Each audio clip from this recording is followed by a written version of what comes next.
What's up, guys? Welcome back to the Good Enough Garage. I know it's been a minute since we did a little update on the Skylark. I've just been putting a lot of time into it. Haven't been recording a whole bunch because it's kind of boring installing a stereo system and doing all the wiring and cutting wheel wells to make sure the front wheels don't rub and all that. So I figured what I'd do is get everything done and then just kind of give you guys just a recap of everything that we've done so far and what we plan on doing here in the near future. There's a few more things I want to button up before we get the for sale sign in this thing. What do you say we walk around this thing and I'll show you what we got done so far? I'm White Wall Steve and this is my Good Enough Garage.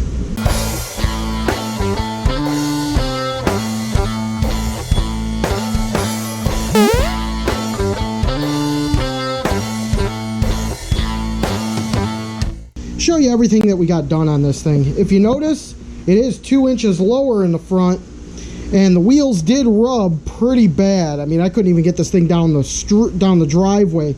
We actually switched up the wheel size. We're now running an 18x7 in the front to give us a little more room, but it still was not enough. I had Aaron from Bunch Pinstriping.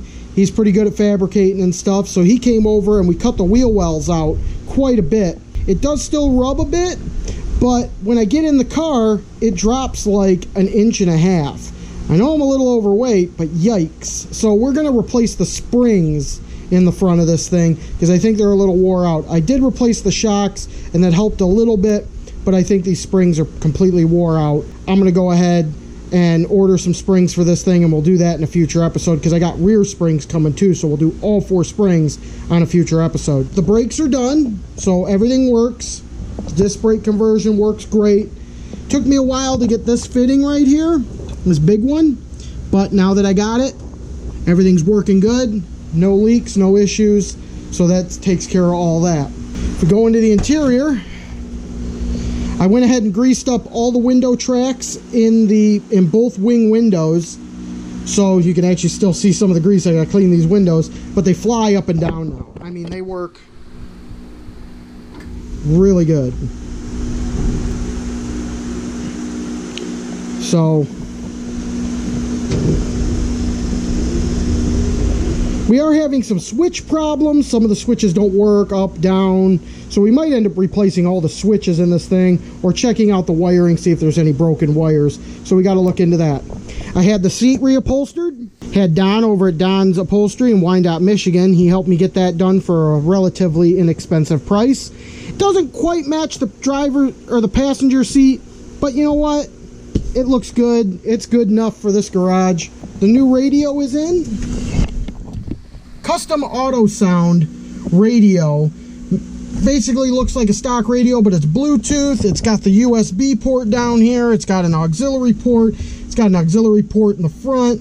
It's a little on the pricey side, but for what it is, it works. One thing I did have to do though was modify the radio so I could put the stock knobs back on it. For some reason, they don't want you to put the stock knobs on it. They want you to put these aftermarket knobs on it, which doesn't match any of the other knobs, so I went ahead and did that. Had to do a little grinding on the radio. So maybe I'll do a review on that here in the near future. I went ahead and replated these at work. So yes, I can chrome plate plastic. So I redid both of those armrest bases on both doors, and they actually look really good. The interior does need a good cleaning. We will do an episode where we take this thing over to Gloss Labs and have Mike give it a really good cleaning.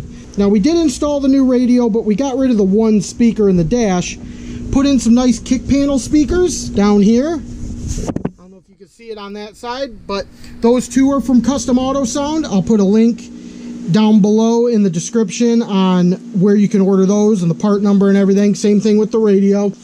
And also, in the package tray, there was one 6x9 hole in the middle. So rather than to cut 2 6x9s on either side, I went ahead and used just the middle one. So Custom Auto Sound made a dual voice coil speaker that bolts right into the stock location, plays both channels, and it actually sounds really great. I mean, I'd play it for you right now, but you know, copyright issues and all that on music. But I will say this, it works really good. And like I said, I will do a review on everything, but I will put links in the description of this video. And then in the trunk, I went with a Sound Ordnance subwoofer. This is a powered sub. It's a B10 AS. It's a 10-inch shallow box. It's actually mounted right underneath the package tray in the trunk. It's not like some hard-hitting sub. I think it's only like 125 watts, but it works good for this interior. It gives you just a little bit of bottom end, nothing crazy, but the sound system does sound really good.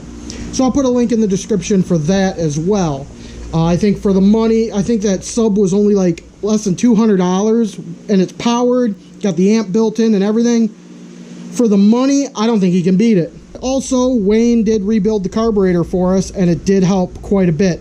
We got to mess with the choke a little bit, because when you're first firing this thing up on the first time, she does not want to start very easily. So we're going to mess with that. It still needs to be dialed in a little bit. We got new springs for the distributor. So we're going to get that all squared away. And this thing also needs new valve cover gaskets, so I got those sitting over on the side. I'm going to get those installed, probably repaint the valve covers really nice, maybe even detail up that air cleaner and do some detailing in the engine bay. So that's going to be coming up soon too. Also want to put a fuel pressure gauge somewhere on this thing because it doesn't have one, so that would really help too. I've driven this thing a couple of times since I got this thing all put back together. That kind of gives you a rundown of everything we've been doing so far.